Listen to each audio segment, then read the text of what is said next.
China scam जो चीन से नहीं, वहां से दूर आइल ऑफ मैन द्वीप से चलता है।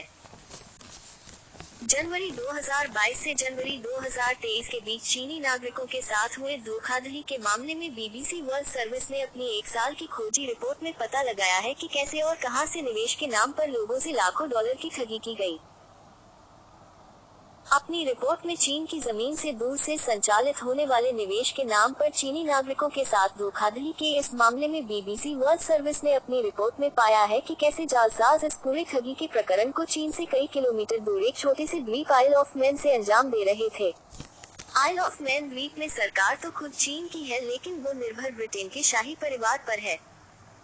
आइल ऑफ मैन द्वीप पर समुद्र किनारे स्थित होटलों और पहले रहे बैंक कार्यालयों की इमारतों का इस्तेमाल चीन में कई लोगों को ठगकर लाखों डॉलर का चूना लगाने में किया गया है। हमें बताया गया है कि डगलस के सी व्यू होटल के डाइनिंग रूम और लाउंज में दर्जनों चीनी श्रमिक वहां मौजूद तेज इंटरनेट कनेक्शन से जुड़े कंप्यूटर्स पर काम कर रहे हैं। जांच रिपोर्ट में इस ठगी के प्रकरण को अंजाम दे रहे लोगों के सरगनाओं की महत्वाकांक्षा के बारे में भी पता चला। इसके अलावा खोजी टीम ने अदालत के कागजात तो प्राप्त किए ही इसके साथ साथ लीक हुए दस्तावेजों तक भी पहुंच बनाई। चीनी अदालत के दस्तावेजों के अनुसार जनवरी 2022 और जनवरी 2023 के बीच हुए इस पूरे ठगी के प्रकरण के लिए पिग बुचरिंग तरीके का इस्तेमाल किया गया। इसके तहत पहले लोगों का विश्वास हासिल किया जाता है, फिर उनसे उनकी निजी जानकारी या पैसा लिया जाता है। इसमें लोगों का विश्वास हासिल करना सफलता की शर्त है। वहाँ काम कर रहे लोगों में से एक जॉर्डन, असली नाम नहीं, ने हमें बताया कि जब वह आइल ऑफ मैन पहुंचा तो उसे भी यहाँ होने वाले धंधे के बारे में न तो कोई जानकारी थी और न ही कोई अंदाजा। लेकिन उस समय उसने ये सोचकर राहत की सांस ली थी कि उसे एक प्रकार की स्थायी प्रशासनिक नौकरी मिली है। हालांकि उसने इस बात को भी नोटिस किया कि उसका नियोक्ता काफी कुछ छिपाने वाला सीक्रेटिव है। मसलन, वहाँ कंपनी के किसी भी तरह के सामाजिक कार्यक्रमों की किसी को भी फोटो लेने की मनाही थी।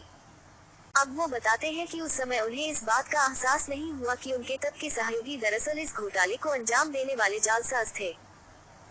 2021 के अंत में लगभग 100 लोगों को एक कंपनी के लिए काम करने के लिए आइल ऑफ मैन शिफ्ट कर दिया गया, जिसे चीनी अदालत के दस्तावेजों में MIC के नाम से लिखा गया है। ये लोग फिलीपींस से आए थे और यहाँ से पहले एक दूसरे स्कैमिंग फर्म के लिए काम कर चुके थे। MIC के बारे में पता लगाने पर इसका नाम मैक्स इंटरनेट कॉमर्स पता चला।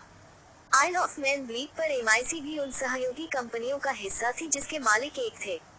किंग गेमिंग लिमिटेड द्वारा चलाया जाने वाला एक ऑनलाइन कैसीनो उन सब में प्रमुख था, जबकि चीन में जुआ खेलना अवैध है। लगभग आधी दुनिया में फैले इस कारोबार के संस्थापकों का मकसद चीनी नागरिकों को निशाने पर लेने के साथ आइल ऑफ मैन में जुए पर कम करों का लाभ उठाने का भी था। कुछ महीने बाद ही डगलस के सी व्यू होटल से MIC के वर्कर्स को शहर के पूर्व दिशा में पहले एक बैंक का कार्यालय रह चुके भवन में शिफ्ट कर दिया गया। यही वो जगह है जहां जॉर्डन अपने नए सहयोगियों की आवाज खुशी मानते हुए सुनते थे। अब जॉर्डन को लगता है कि 4 लोगों के एक ग्रुप में काम करने वाले उनके नए सहयोगी खुशी तभी मनाते थे जब उन्होंने वहां से 5000 मील दूर किसी को ठगने में सफलता हासिल की हो।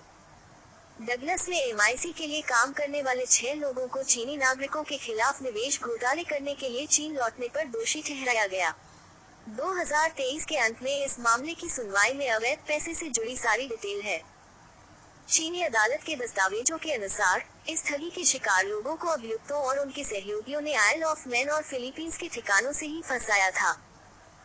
वो कहते हैं कि जालसाज चीनी निवेशकों को फंसाने के लिए उन्हें व्हाट्सएप की ही तरह चीन में एक काफी पॉपुलर मैसेजिंग ऐप QQ पर चैट ग्रुप्स में जोड़ते थे।